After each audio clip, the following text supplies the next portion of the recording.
Welcome to my channel mat for civil services. मैं हूं विनय पांडे और आज हम डिस्कस करेंगे यूपी पीसीएस का जो रिसेंटली मेंस हुआ है 2024 उसके बारे में। कैसा पेपर आया था और कैसा चेंज हो रहा है अभी पीसीएस का पैटर्न, जो कि लगभग कह सकते हैं यूपीएससी जैसा पकड़ता जा रहा है, उसके बारे में देखेंगे। And secondly we will also discuss कि क्या स्ट्रेटजी होनी चाहिए आगे के लिए, आगे के मेंस के लिए। एंड हालांकि बहुत डिफ़िकल्ट है बट प्रेडिक्ट करने की कोशिश करेंगे। एक थोड़ा मोटा मोटा देखेंगे कि अगर कट ऑफ क्या जा सकती है in comparison to last year, इस बार क्या जा सकती है कट ऑफ, उसके बारे में डिस्कस करेंगे। So let's begin. So mains के पेपर में हम लोग जैसे जानते हैं कि इन टोटल 8 पेपर्स होते हैं और ये 4 दिनों तक लगातार चलते हैं कॉन्टीन्यूसली। सो ये इसके बारे में हम लोग कह सकते हैं काफ़ी कठिन हो जाता है। लगातार आपको 4 दिन लिखना रहता है, तो so you have to go through all the pain, physically भी जाना जाता है और मेंटली भी। तो दोनों तरीके से गुजरना होता है, फिर भी करना तो है अपने को। सो पहला पेपर हम लोग देखते हैं तो हिंदी के बारे में देखते हैं। तो हिंदी बहुत ही ज़्यादा स्टैंडर्ड जो पैटर्न है पीसीएस का वैसा ही सेट स्टैंडर्ड पे आया था, कुछ नया नहीं था इसमें। सो वही है, अगर आपने अच्छे से पीवाईक्यू वगैरह किया है तो डुएबल था। सिमिलरली ऐसे में हम लोग जाते हैं। सो ऐसे में भी बहुत ज़्यादा कन्वेंशनल था इस बार भी। ऐसे इस बार काफ़ी कन्वेंशनल था, जो कि हम लोग मतलब जैसे करंट अफेयर के कुछ टॉपिक्स थे जैसे हम लोग को प्रिपेयर किया था, one nation one election and operation Sindoor काफ़ी लोगों ने प्रिपेयर किया था। तो वैसा तो नहीं आया। सो करंट अफेयर तो हम लोग नहीं देखते, लेकिन हाँ कन्वेंशनल था, सो डुएबल था ऐसे भी। सो ये बेसिकली आपके तो राइटिंग हैबिट और कैसे आप आर्टिकुलेट करते हो अपने सेंटेंसेस को, तो उस पर डिपेंड करता है। तो ऐसे तो सब्जेक्टिव है। सो बेसिकली ऐसे भी सही था। असली रेस यहाँ से चालू होती है अपने की, अपन लोगों के लिए GS 1 to 6। ये लगातार 3 दिन अपने को लिखा होता है और यही मेंटल और फिजिकल टोल कॉज करता है ना। सो इसको पहले देखते हैं, GS 1 से स्टार्ट करते हैं। तो GS 1 में भी हम लोग देखते हैं तो बहुत ज़्यादा एक्सपेक्टेड लाइन पे था। PYQ जैसे ही क्वेश्चन थे, बहुत ही डायरेक्ट क्वेश्चन थे ज़्यादातर। सो इसमें कुछ ऐसा नया नहीं था। हाँ, कुछ क्वेश्चन थे जो कि मतलब थोड़ा टाइम आपको ले रहे थे। अगर आपने मतलब थोड़ा बहुत पढ़ा है उसके बारे में, उस टॉपिक के बारे में जानते हो तो कर लोगे और मोटा मोटी अंदाज लगा के। फॉर एग्जांपल जैसे इनलाइटमेंट का क्वेश्चन था, इनलाइटमेंट ने कैसे हेल्प किया था फ्रेंच रिवॉल्यूशन पे, इस पर कमेंट करने को आया था अपने को। तो इसमें वही है कि इनलाइटमेंट के बारे में थोड़ा ज़्यादा जानते रहोगे आप लोग तो अच्छे से कर पाओगे। For example enlightenment basically intellectual movement था, है ना, जो कि 17th सेंचुरी में यूरोप में आया था, 17th सेंचुरी के राउंड में, है ना। इसमें बेसिकली थिंकर्स जो थे हमारे, है ना, उस वक्त के, जैसे फॉर एग्जांपल मॉन्टेस्क्यू हो गया, सेपरेशन ऑफ पावर इन्होंने दिया था, है ना, रूसो हो गया, सोशल कॉन्ट्रैक्ट। तो इन सब के बारे में थोड़ा डिस्कस करना था, कैसे इन लोगों ने उस वक्त मतलब एक तरीके से जो मिडिल क्लास उत्पन्न हुई थी वहाँ पे फ्रेंच सोसाइटी में या यूरोपियन सोसाइटी में, उन्होंने उसे कैसे इन्फ्लुएंस किया था और बेसिकली ये बेस फाउंड किया था, है ना। कोई भी आइडिया पहले आपको दिमाग में डालना चाहिए ना, कोई भी आप एक्शन लेते हो उससे पहले आपके दिमाग में आइडिया आना चाहिए। तो यही मॉडर्न आइडियाज़ जो हैं ये इनलाइटमेंट थिंकर्स ने उस समय के सोसाइटी में, यूरोपियन सोसाइटी में प्रोपगेट की और जिसकी वजह से ही फ्रेंच रिवॉल्यूशन के मतलब हुआ है ना, फ्रेंच रिवॉल्यूशन में आसानी हुई थी। बट बेसिकली क्वेश्चन को यहीं तक नहीं डिस्कस करना था आपके पूरे, जैसे कमेंट था तो कमेंट में ही आपको ये भी डिस्कस करना पड़ेगा कि केवल इनलाइटमेंट थॉट ही नहीं रिस्पॉन्सिबल था, और भी थॉट्स थे। फॉर एग्जांपल स्टेट सिस्टम आप डिस्कस कर सकते हो, काफ़ी एक्सप्लॉयटेटिव था। 3 स्टेट्स जो थे उसमें लास्ट स्टेट जो था कॉमनर्स का, उसमें उन्हीं को एक्सप्लॉयट किया जाता था, उन्हीं से टैक्स लिया जाता था, है ना। तो ऐसे आप डिस्कस कर सकते हो। सोशल कॉजेज, पॉलिटिकल कॉजेज भी आप डिस्कस कर सकते हो। सो बेसिकली और इंडस्ट्रियल रिवोल्यूशन आया था, तो इंडस्ट्रियल रिवोल्यूशन में कैसे एक्सप्लॉयटेशन होता है वर्कर्स का, तो ये सब भी आप थोड़ा डिस्कस कर सकते हो लास्ट में, तो टू गिव होलिस्टिक आंसर, है ना। सो वहाँ पे नेक्स्ट हम लोग देखते हैं GS 2। तो GS 2 भी आप देखोगे बहुत ज़्यादा, वो भी जैसे लास्ट ईयर आया था वैसे ही कुछ है। हाँ, कुछ क्वेश्चन, 1-2 क्वेश्चन हैं जो आपको मतलब थोड़ा एनालिसिस करने पे मजबूर करते हैं, है ना। और कुछ ऐसे क्वेश्चन होते हैं जो आपको कहीं मतलब आप ये देखोगे कि वो किसी टेस्ट सीरीज़ में अपीयर नहीं हुए होते हैं ना, तो वहाँ पे हमको काफ़ी ज़्यादा सोचना पड़ जाता है ना। सो वो काफ़ी कठिन होता है।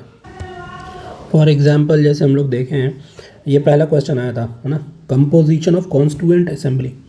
सो यहाँ पे बेसिकली वैसे ही कंपोजिशन के बारे में थोड़ा बताना था, कैसे कॉन्स्टिट्यूएंट असेंबली बनी थी, उसमें कितने लोगों का रिप्रेजेंटेशन था, है ना, अलग अलग सेक्टर से रिप्रेजेंटेशन था, वुमेन का था, है ना, और इंडस्ट्रियलिस्ट थे कुछ, है ना, कुछ प्रिंसली स्टेट के मेंबर्स थे।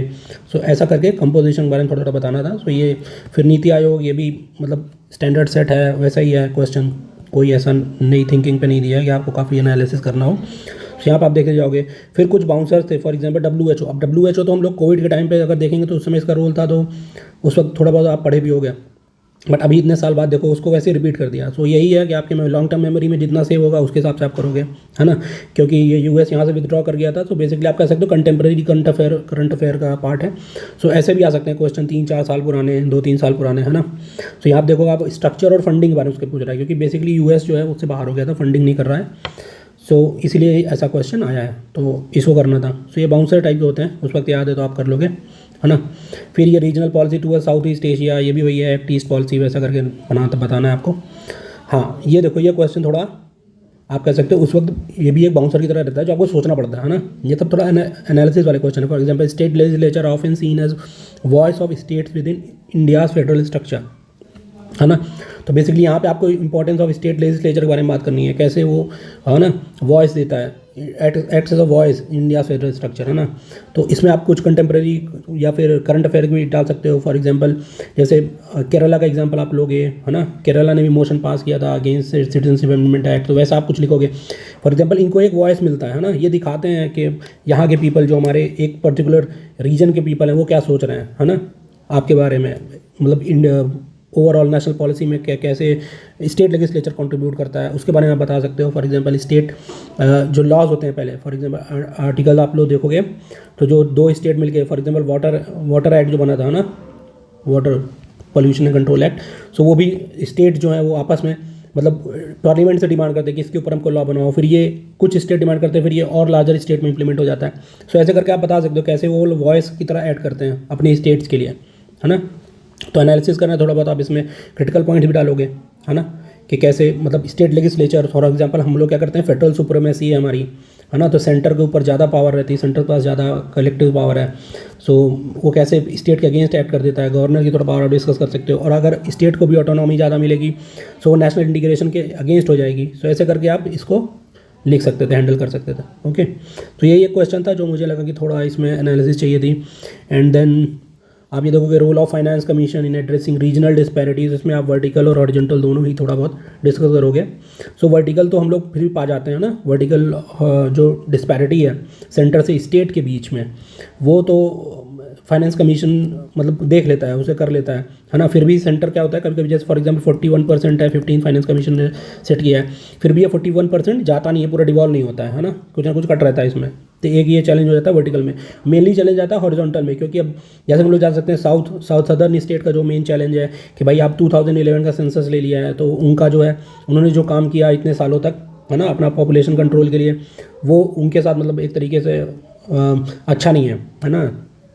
तो वो एक हो जाता है। फिर आप देखोगे हॉरिजॉन्टल डिस्ट्रीब्यूशन में काफ़ी ज़्यादा मतलब प्रॉब्लम इशूज़ हैं, है ना, क्योंकि आपको एक एक्सेक्ट फार्मूला तय करना रहता है। फिर टर्म्स ऑफ रेफरेंस में भी आप देखोगे जो फाइनेंस कमीशन का रहता है उसमें स्टेट्स का रोल बहुत ही कम होता है ना। तो ये आप देखोगे कि ये फेडरल स्ट्रक्चर है उसको भी आप कह सकते हो कि फेडरल प्रिंसिपल को अच्छे से फॉलो नहीं करता है, सब्सिडियरिटी प्रिंसिपल को अच्छे से फॉलो नहीं होता है। तो ये सब एक चैलेंज है फाइनेंस कमीशन के। तो ऐसे करके हम लोग इसको भी हैंडल कर लगते हैं, है ना। तो इसमें बेसिकली यही था। और आप देखोगे लास्ट क्वेश्चन आप देखोगे तो हंगर एंड पॉवर्टी 2014 के बाद से, है ना, तो ये मोदी गवर्नमेंट आने के बाद से कैसे हम लोग इसमें प्रोग्रेस किए हैं। तो आप ये देख सकते हो इसमें कि हंगर में हमारा देखो इंडेक्स आप देखोगे ग्लोबल हंगर इंडेक्स, तो उसमें अभी 2023 का भी उठाओगे तो ये 101 रैंक है, मतलब अभी हम लोग काफ़ी पीछे हैं, है ना। बेसिकली हम लोग हंगर में करे तो हैं, बट अब ये आप लिख सकते हो कि इसमें ग्लोबल हंगर इंडेक्स जो था उसकी भी काफ़ी ज़्यादा इशूज़ हैं जो गवर्नमेंट ने हाईलाइट किए थे। बट यहाँ पे प्रोग्रेस के बारे में बात किया है, तो हम लोग पहले प्रोग्रेस के बारे में उसको एक्सप्लेन करेंगे कैसे कैसे हम लोग प्रोग्रेस किए हैं। तो इसको हम लोग स्टार्ट कर सकते हैं। फॉर एग्जांपल नीति आयोग का जो रिपोर्ट आई थी, है ना, 13.5 करोड़ जो है वो बाहर हुए हैं अभी तक। और 2015 के अकॉर्डिंग देखोगे तो लगभग 25 करोड़ लोग BPL से अभी मेन स्ट्रीम में आने को है, 25 करोड़ लोग BPL से बाहर आ गए हैं। सो ये एक प्रोग्रेस आप दिखा सकते हो पॉवर्टी में। और हंगर में मिशन पोषण वगैरह का बात कर सकते हो कि काफ़ी ज़्यादा उससे हेल्प मिली है। और NFHS 5 का डेटा कोड कर सकते हो। तो ऐसे करके आप प्रोग्रेस को पहले इसमें बताओगे कहाँ कहाँ प्रोग्रेस हुई, उसके बाद थोड़ा बहुत इशूज़ डिस्कस करके एंड देन वे फॉरवर्ड बता करके इसको आप कंप्लीट कर सकते थे। सो ये भी ठीक है, ये वाला भी हो जाएगा। फिर आप देखोगे तो करंट इशूज़ था इंडिया बांग्लादेश का, तो ये भी डूएबल है जो आप पढ़ रहे हो। फिर इजराइल पैलेस्टीन, ये भी करंट इशू है ना। फिर ये UN का, ये तो मतलब क्वेश्चन फंडामेंटल है, मतलब आता रहता है, स्टैंडर्ड सेट पे है कि UN क्या है, ऑब्जेक्टिव नहीं मेंटेन कर पा रहा है, इंटरनेशनल पीस एंड सिक्योरिटी। इसमें थोड़ा बहुत आप करंट अफेयर का भी डिस्कस कर सकते हो कि जैसे फॉर एग्जांपल अफ्रीकन नेशन में होता है तो वहाँ पे कम ध्यान जाता है, वहाँ पे मतलब अभी भी आप देखोगे तो most of the eastern African side के जैसे सोमालिया वगैरह हैं वो सब वहाँ पे, सूडान में, यहाँ पे आप देख सकते हो कि मतलब पॉलिटिकल इनस्टेबिलिटी बनी रहती है और उसके लिए यूएन कुछ नहीं कर पाता है ना। फिर आप इसमें देख सकते हो वीटो पावर को आप डिस्कस कर सकते हो कि मतलब वो नेशनल इंटरेस्ट के लिए जो P5 हैं वो यूज़ करती हैं वीटो पावर। तो ऐसे कर करके फिर इंडिया जो है अभी भी डिमांड कर रहा है, मतलब उतना रिप्रेजेंटेटिव नहीं है यूनाइटेड नेशन, है ना। तो उसके बारे में हम लोग डिस्कस कर सकते हैं। तो पीस एंड सिक्योरिटी के बारे में बात किया तो बेसिकली हम लोग यहाँ पे UNSC के बारे में डिस्कस कर सकते हैं, क्योंकि यही मेन क्या होता है, इसी के जो ऑर्डर्स होते हैं ना वही इन्फोर्समेंट मतलब इन्फोर्सेबल होते हैं, ओके, UNSC के ही। तो उसके बारे में डिस्कस कर सकते थे। तो ये सब डुएबल क्वेश्चन है, आप जैसे देखोगे तो GS1 और GS2 वो डुएबल थे, है ना। बेसिकली चैलेंज जो मेन फेस हुआ इस बार वो है GS3 के बहुत सारे क्वेश्चन आप देखोगे जो मतलब काफ़ी ज़्यादा सोचने के लिए आए थे, मतलब आपको काफ़ी ज़्यादा सोचना पड़ेगा, जो कि टाइम टेकिंग प्रोसेस था। आप सोचने पे जाओगे तो आपको कहीं और क्वेश्चन कॉम्प्रोमाइज़ हो रहा था, इसलिए ज़्यादातर बच्चे GS3 में मतलब उनको चैलेंज फेस हुआ। तो यहाँ पे भी आप क्वेश्चन देखोगे शुरू में तो मतलब ठीक ठाक है, ऐसा कुछ नहीं है। आप स्ट्रीम डाउन स्ट्रीम एक्टिविटीज़ बतानी है जो कि पढ़े ही रहते हैं सब। सो ऐसा कुछ नहीं। भूदान मूवमेंट के बारे में आप देखोगे तो ये तो सही है। फिर कुछ क्वेश्चन जो है ना वो बाउंसर की तरह हैं, और कुछ क्वेश्चन में क्या होता है ना, जब आप क्या होता है कि जब से उस वक्त तो आप लिख रहे हो, है ना, बेसिकली क्या होता है आप कीवर्ड्स वगैरह पर ध्यान नहीं दे पाते हो। सो कभी कभी होता है क्वेश्चन की डिमांड नहीं मिट हो पाती। फॉर एग्जांपल आप ये वाला क्वेश्चन देखोगे ना, budget are half used if they serve only as planning device, है ना। अब जो भी आप क्या होता है कि हम जनरली जो पढ़े रहते हैं ग्रीन बजट ये वगैरह जो भी पढ़े रहेंगे जेंडर बजट, उसको हम लोग फालतू में मतलब कीवर्ड बना बना के ठोकने लगते हैं। तो बेसिकली यहाँ पे प्लानिंग डिवाइस की तरह ही उसने बोला है कि प्लानिंग डिवाइस अगर उसको हम यूज़ करते हैं बजट को तो वो हाफ सर्व होता है। मतलब क्या होता है कि हम लोग बजट के कौन से कंपोनेंट पे ध्यान देने को बोल रहा है क्रिटिकली एनालाइज करने के लिए कि जो बजट का एक्सपेंडिचर मैच होता है ना वो क्यों नहीं मैच हो पाता, है ना। ये बेसिकली उसकी तरफ ध्यान दिलाने कर रहा है कि अगर आप प्लान किए रहोगे और बजट का जो भी हम लोग एक्सपेंडिचर निकालते हैं उसमें जो भी हम लोग प्रेडिक्ट करते हैं तो वैसा हम लोग लास्ट में फाइनल क्यों नहीं होता है, कभी भी देखोगे तो, है ना। बजट जो भी बोलेगा फिजिकल डेफिसिट तो उसके आगे पीछे हो जाएगा, फिजिकल डेफिसिट बढ़ जाता है ना। तो बेसिकली आप इस पर देखोगे तो 15 फाइनेंस कमीशन ने भी फिजिकल काउंसिल बनाने को कहा था। क्यों कहा था? बिकॉज ये एक्स पोस्ट और एक्स एंटे दोनों तरीके से ही बजट को एनालाइज कर सके, है ना, और उसके बाद बता सके कि बजट में क्या क्या प्रॉब्लम थी, फिर उसके बाद बजट को सुधार किया जा सके। सो ये सब पॉइंट आपको यहाँ पे देखना था, है ना, क्योंकि ये प्लानिंग डिवाइस की तरह तो हम यूज़ करते हैं बट इंप्लीमेंटेशन में कहीं ना कहीं प्रॉब्लम होती है, तो उसको थोड़ा ऐसे आप करके टैकल कर सकते थे। तो यहाँ पर अगर आप डिमांड नहीं समझोगे तो क्वेश्चन आप अच्छे से कर नहीं पाओगे, है ना। फिर यहाँ पे आप देखोगे कृषि सिंचाई योजना के बारे में पूछा है तो ये भी पढ़े हो तो डुएबल है ना। मोस्ट ऑफ द क्वेश्चन मुझे सही लगे थे, बट आप देखोगे ये अभी ऐसे क्वेश्चन आ जाएंगे। For example Indian knowledge tradition based on aeronautics, modern aeronautics को कंपेयर करना इंडियन नॉलेज ट्रेडिशन से। अब ये सब तो बाउंसर की तरह है ना। अब ये होगा कि आप कहीं से, इसीलिए कहते हैं केवल पढ़ते पढ़ते रहोगे तो मतलब बुक्स में ये सब नहीं मिलेगा आपको कहीं पे भी, है ना। तो इसके लिए कुछ ना कुछ आपको आउट ऑफ द बॉक्स या कुछ देखे रहो, कुछ ऐसा किया रहो। फॉर एग्जांपल आपने जैसे मूवी मैंने देखी थी हवाईज़ादा, है ना, तो वहाँ से अब ये कनेक्ट हो रहा था तो हवाईज़ादा के ही पॉइंट्स मैंने उठा के इसमें लिख दिया, है ना। तो ऐसे आप अगर पढ़े रहोगे तो आप कभी मतलब कुछ ना कुछ आप करते रहो, केवल पढ़ाई में घुसे रहोगे तो ये वैसे नहीं हो पाएगा ये, है ना। तो ये वहीं से होता क्वेश्चन। फिर सेकंड पार्ट आप देखोगे पॉलिसीज और department of science technology for research in this field. अब इस फील्ड के बारे में तो ज़्यादातर किसी को मेरे ख्याल से बहुत कम जानकारी होगी, या कोई एक्सेप्शन हो, बात अलग है कि नॉलेज ट्रेडिशन को कैसे हम लोग बढ़ावा दे रहे हैं एरोनॉटिक्स में, है ना। तो इसके बारे में तो बहुत कम नॉलेज होगी। तो बेसिकली यहाँ पे ज्ञान जितना था वैसे कर लिया बना के, वैसे ही मोस्ट ऑफ द गाइस की होंगे। सो ये एक देखो सकते हो आप बाउंसर है। तो ये अचानक आपको पड़ेगा ना तो आपके बाकी सब क्वेश्चन में जो टाइम आप दे रहे हो ना वहाँ कॉम्प्रोमाइज़ हो जाता है। तो इसीलिए ऐसे क्वेश्चंस के लिए भी आपको तैयार रहना पड़ता है मेंटली, और आगे भी तैयार रहना पड़ेगा, है ना। फिर हम देखते हैं इकोलॉजिकली सेंसिटिव एरिया के बारे में पूछ लिया है। सो ये इन्वायरमेंट क्वेश्चन है, ये भी ठीक ठाक था, हो जाता है ना। फिर बाकी तो इसमें ठीक था पेपर GS3, बट हाँ ये जो बाउंसर हैं आपको दिखेंगे 3-4, ये काफ़ी उस वक्त काफ़ी टेंशन देते हैं जब आपको पेपर मिलते हैं, क्योंकि ऐसे तो डिस्कस करना आसान रहता है बट पेपर में क्योंकि आपको एक के बाद एक क्वेश्चन लिखना ही रहता है, टाइम आपके पास बिल्कुल नहीं रहता, सोचने का तो टाइम बिल्कुल नहीं रहता है ना। थिंकिंग के लिए एकदम आप मान लो एकदम जीरो टाइम है। सो वहाँ पे टैकल करना अपने आप में चैलेंजिंग हो जाता है। सो ऐसे ही प्रिपेयर करना पड़ेगा बाउंसर्स के लिए भी, है ना। फिर हम लोग GS4 में देखेंगे तो ये भी वैसे ही एक्सपेक्टेड लाइंस पे था GS4 का पेपर भी, है ना। आप देखोगे हाँ इसमें क्या हुआ है GS4 में थोड़ा हिंदी मीडियम वाले बच्चों को थोड़ा चैलेंजिंग हुआ है। तो अब GS4 का आप देखोगे तो GS4 में हिंदी वालों को चैलेंज हुआ है। तो इस बार क्या कट ऑफ हो सकती है या फिर कैसे ये पेपर में मार्किंग होगी वो तो अब आयोग ही जाने। बट कुछ कुछ क्वेश्चन थे जो आपको मतलब सोचने में मजबूर करेंगे। और दूसरा आप देख सकते हो कि देखोगे कि इस बार जो केस स्टडीज़ थी वो भी 2 आई हैं। आप ये देखोगे एक सिटी कमिश्नर के बारे में आया था, देन आप देखोगे 20th वाले क्वेश्चन में ये भी एक तरीके से केस स्टडी ही थी। तो आपको डिज़ाइन करना था सिचुएशन के लिए क्या आपका स्टैंड होगा, इसमें पूछा था। सो ये आप देखोगे ना GS4 का पेपर, सो ये आपको मतलब यूपीएससी वाले पैटर्न पे तो मिलेगा, बट बेसिकली एक पीसीएस का अपना खुद का एक जो नज़रिया होता है ना GS4 क्वेश्चन पूछने का, वो भी आपको दिखेगा इसमें चेस का।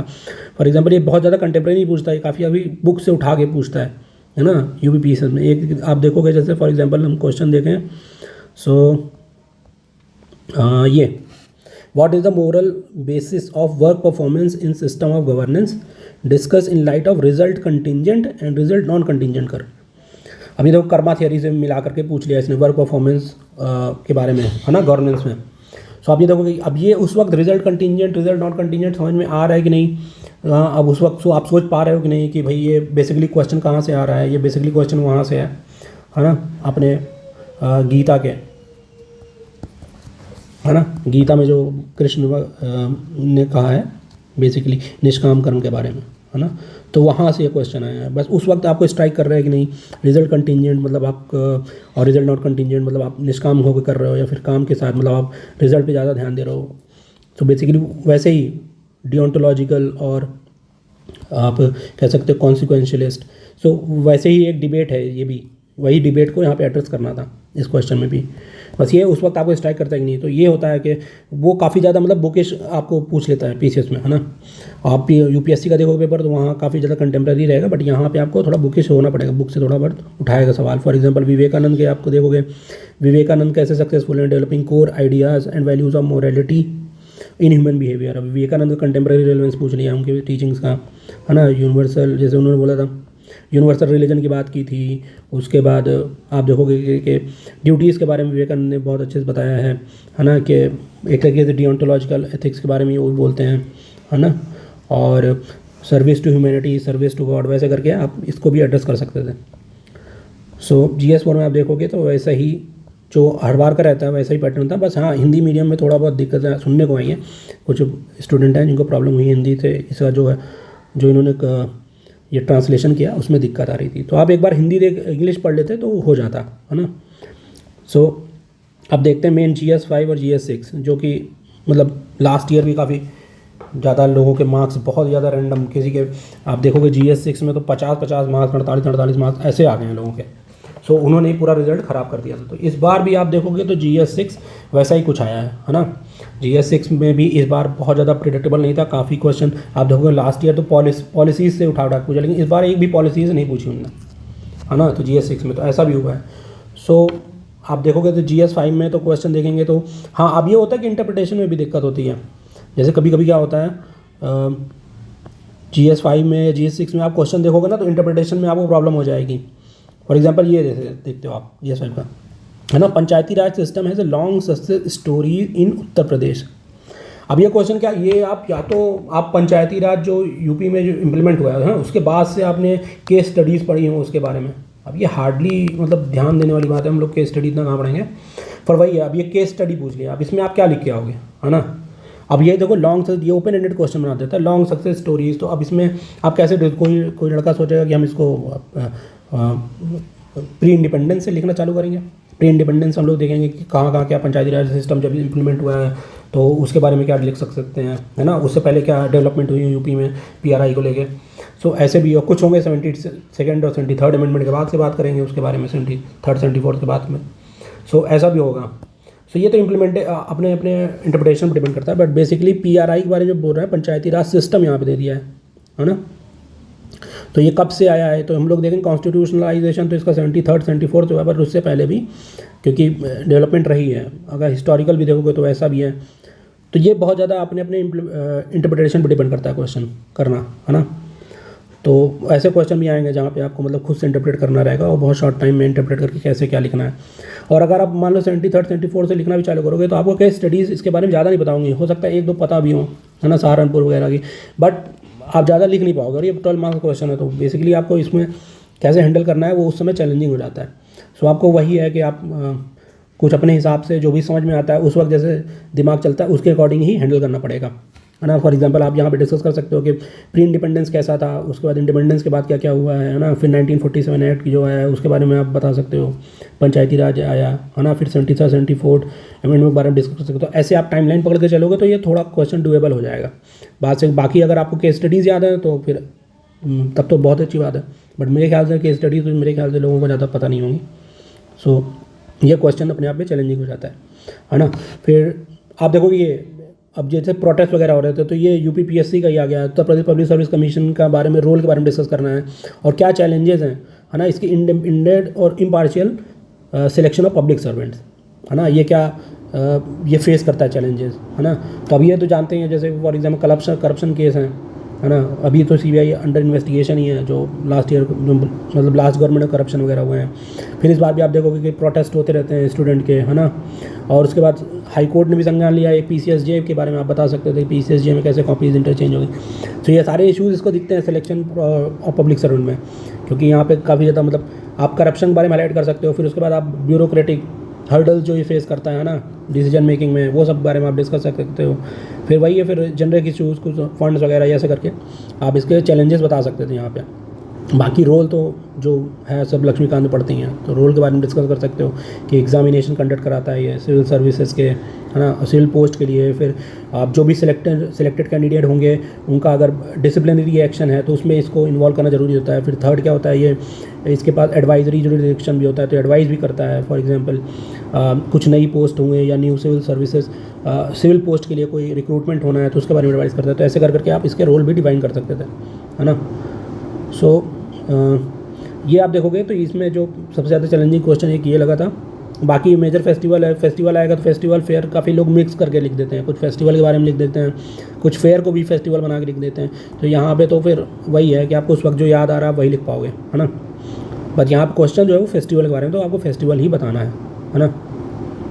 सो GS5 तो फिर भी ठीक है, मतलब GS5 ठीक था, पेपर आप देखोगे तो ये करने लायक था, मतलब आप पढ़ के गए हो यूपी के बारे में तो ये डूएबल है, आराम से आप कर सकते थे। और मेन चैलेंज देखो आपको मिलेगा GS6 में। GS6 में क्या हुआ ना कि आप देखो कि ज्योग्राफी को बहुत ज़्यादा इंटीग्रेट करके इन्वायरमेंट से पूछा गया है ना। ज्योग्राफी और इन्वायरमेंट के ऐसे क्वेश्चन पूछ लिए गए जो मतलब आपको लगेगा रिपीटेशन हो रहा है। फॉर एग्जाम्पल वेजिटेशन पूछ लिया गया, है ना।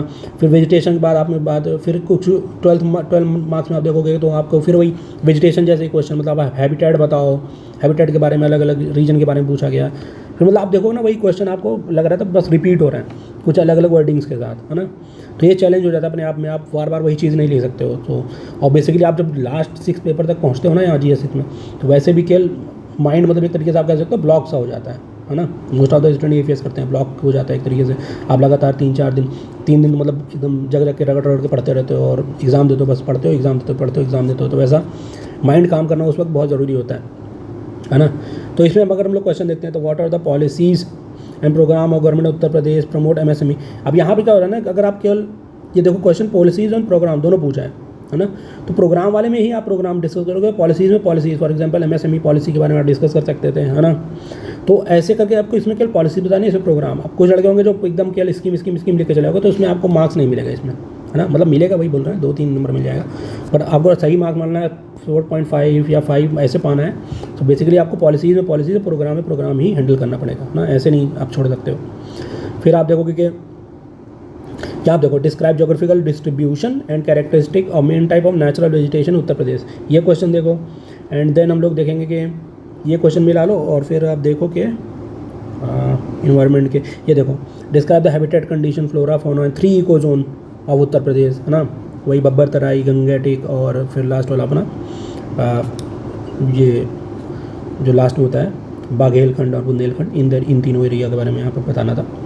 एंड देन यहाँ आप देखोगे main challenge in production distribution marketing of agriculture product Uttar Pradesh, how can there be address. अब ये देखोगे ना आप यहाँ पे कई पार्ट पूछ रहा है, चैलेंजेस पूछ रहा है प्रोडक्शन में, डिस्ट्रीब्यूशन में, मार्केटिंग में ऑफ एग्रीकल्चर प्रोडक्ट्स। उसके बाद देख रहे हैं how can it be addressed by utilizing science and technology development, है ना, while ensuring sustainable inclusive growth, है ना। तो ये कई पार्ट में आपको एड्रेस करना पड़ेगा ये question. For example production distribution marketing के बारे में बताओ, फिर एग्रीकल्चर प्रोडक्ट मतलब क्या हो रहा है एग्रीकल्चर प्रोडक्ट्स के मार्केटिंग डिस्ट्रीब्यूशन प्रोडक्शन में चैलेंज। एंड देन उसके बाद आप बताओ कि साइंस एंड टेक्नोलॉजी डेवलपमेंट को कैसे यूज़ करोगे, है ना। बेसिकली ICT का मैकेनिज्म कैसे यूज़ करते हो आप, है ना। ब्लॉकचेन के थ्रू स्ट्रीमलाइन कैसे कर सकते हैं, वही सब इसमें डिस्कस करना था, है ना। तो ये क्वेश्चन भी देखोगे आप तो ऐसे हो जाएगा। एंड और मैं कुछ देखा था क्वेश्चन, रुक जाओ बताता हूँ। बेसिकली आप देखेंगे, वेट अ मिनट, जैसे कि ये है अपना what are the major challenges of Uttar Pradesh in becoming $1 trillion economy, है ना। तो यहाँ पर आपको साइंटिफिक चैलेंजेस के बारे में बताना था। तो ये अब जैसे साइंटिफिक चैलेंजेस में आप देखोगे तो फिर यहाँ पे वही चैलेंजेस हम लोग लिखेंगे बट बेसिकली उसको साइंटिफिक एंगल के हिसाब से लिखेंगे। फॉर एग्जांपल आप एग्रीकल्चर में आप साइंटिफिक चैलेंजेस देखोगे तो स्मार्ट एग्रीकल्चर नहीं प्रमोट हो पा रहा है ना। और फिर उसके बाद आप और किसी एंगल में देखोगे, फॉर एग्जांपल जैसे कि इन्वायरमेंट का देखोगे तो वहाँ पे क्या क्या इन्वायरमेंटल में भी हम लोग देखते हैं कि माइनिंग वगैरह हो रही है ना, इलीगल माइनिंग वगैरह है, तो वहाँ पे क्या क्या चैलेंजेस है, वहाँ पे मॉनिटरिंग नहीं हो पा रही है बेसिकली। तो ऐसे करके आपको साइंटिफिक चैलेंजेस यहाँ पे डिस्कस करने थे जो कि $1 ट्रिलियन इकोनॉमी मिलने में हर्डल है एक तरीके से यूपी के, है ना। तो ये क्वेश्चन आप देखोगे। फिर इसी तरह आप ये तो वेदर फोरकास्टिंग ये भी डायरेक्ट आया आपका सिलेबस से ही है, तो मोस्ट ऑफ द टॉपिक्स जो थे वो सिलेबस के ही हैं। फिर आप देखोगे innovation in science and technology promote करने के लिए यूपी गवर्नमेंट क्या क्या कर रही है, तो आप CST यूपी और उसके मिशंस आप यहाँ पे डिस्कस कर सकते थे, क्या क्या इन्होंने प्रोग्राम चलाए हैं उसके बारे में, है ना। फिर नेचुरल वेजिटेशन ये भी मतलब डूएबल था क्वेश्चन, वैसे ही था। तो आप देखोगे ज़्यादातर जो डायरेक्ट टॉपिक है ना, फॉर एग्जांपल विटीकल्चर का एक क्वेश्चन आया था, वो भी टॉपिक से ही है मतलब ये। और ये देखोगे फ्लोरिकल्चर का है ये, फ्लावर्स का। तो आप ये सोचोगे ना जो बहुत ज़्यादा माइनर टॉपिक हो जाए तो छोड़ देते हैं लड़के, तो वैसा नहीं करना है कि फ्लोरिकल्चर विटीकल्चर इसको छोड़ दिया कि भाई ये आएगा ही नहीं। बट देखो आप क्वेश्चन वहाँ से ही पूछ लिया, वो भी 12 मार्क का पूछ लिया, है ना। प्रॉब्लम एंड प्रॉस्पेक्ट दोनों पूछा है ना। Cultivation of flowers with reference to Uttar Pradesh, floriculture का आपके बारे में पूछ लिया, प्रॉस्पेक्ट क्या है, कल्टीवेशन का प्रॉस्पेक्ट बताओ और क्या प्रॉब्लम्स हैं, है ना। तो ये आप देख सकते हो सामने क्वेश्चन कहीं से भी पूछा जा सकता है। तो आपको ये है बेसिकली कि जो सिलेबस टॉपिक है उनको अच्छे से प्रिपेयर करना है ना। बाकी जो बाउंसर्स आएंगे उसके लिए तो सबके लिए बराबर ही है, तो वहाँ पे जो अच्छे से टैकल कर लेगा उसे मार्क्स थोड़ा ज़्यादा मिलेंगे। बट आप देखोगे ज़्यादातर तो सिलेबस टॉपिक से ही मैच करता हुआ क्वेश्चन पेपर बना है ना। सो अब फाइनली हम लोग कंक्लूड करते हैं, देखते हैं कट ऑफ प्रिडिक्ट करने से पहले अगर हम लोग थोड़ा सा एनालाइज करें।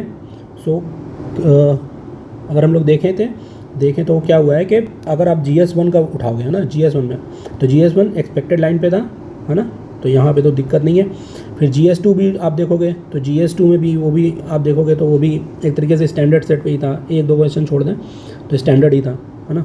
मेन प्रॉब्लम हुई है GS3 में, GS3 काफ़ी अनप्रिडिक्टेबल था। तो इसमें आप देखोगे ना कि जो मार्क्स डाउन होंगे ना, अगर लास्ट ईयर के कंपैरिजन देखें तो GS3 में कम से कम 2 से 3 क्वेश्चन का सबको फ़र्क पड़ेगा, 2 से 3 क्वेश्चन में एवरेज मार्क्स से नीचे मिलेंगे, है ना। तो आप ये देखो कि -6 या 8 ऐसे मान के चलो, जो लास्ट ईयर का अगर एवरेज रहा होगा फॉर एग्जांपल 100 अगर मान लें तो उससे 92 पे आ जाएगा इस बार, ऐसा मानेंगे। बाकी GS4 का देखेंगे तो वो भी वैसे ही था, बस थोड़ा हिंदी मीडियम के लिए चैलेंज हुआ है, तो यहाँ भी हम लोग मान सकते हैं कि हिंदी मीडियम में थोड़ा बहुत असर पड़ेगा इसका, इंग्लिश मीडियम मुझे नहीं लगता पड़ेगा। सो GS 1 2 3 4 में देखें तो GS3 ही एक थोड़ा ज़्यादा चैलेंजिंग है, बाकी तो ठीक है। GS5 भी आप देखोगे तो वो भी वैसे यूपी के बारे में ही पूछा है, तो यूपी का ही ज़्यादातर था क्वेश्चन लास्ट ईयर का, और डायरेक्ट सिलेबस से आया है, ऐसा भी नहीं बहुत बाउंसर बाहर से आया हो। सो GS5 तो ठीक था। GS6 में भी एक ही 2 क्वेश्चन जो आपको दिखाए वही चैलेंजिंग थे, वहाँ पे बनाना मुश्किल हो जाता है बेसिकली, है ना, क्योंकि आपको उतना कम टाइम है, अगर कोई बाउंसर क्वेश्चन आ जाए तो आप बना नहीं पाते हो। तो यहाँ पे भी वैसे ही मानेंगे। GS6 इस बार भी मेरे ख्याल से GS6 में ही लोगों के कम मार्क्स आएंगे, और एक GS3 है, 2 है। हाँ, अब कम मार्क्स आने पे अगर हम लोग देखते हैं तो क्या करता है ना अपना PCS जो ये आयोग है, ये क्या करता है कि बेसिकली हम लोग देखते हैं कभी कभी ये कंपनसेट कर देता है किसी और पेपर में। फॉर एग्जांपल जैसे GS3 में हमको लोग को लग रहा है कि भाई इस बार 100 से नीचे बहुत लोगों के मार्क्स रहेंगे, लेकिन क्या पता जब रियल मार्क्स है ना तो 105 GS3 में ही आपको मिल रहे हैं। तो बेसिकली क्या होता है, ये इनकी मार्किंग पैटर्न डिपेंड करता है, क्या पता इस बार पेपर बहुत चैलेंजिंग बना दिया पर मार्किंग लिबरल हो जाए, है ना।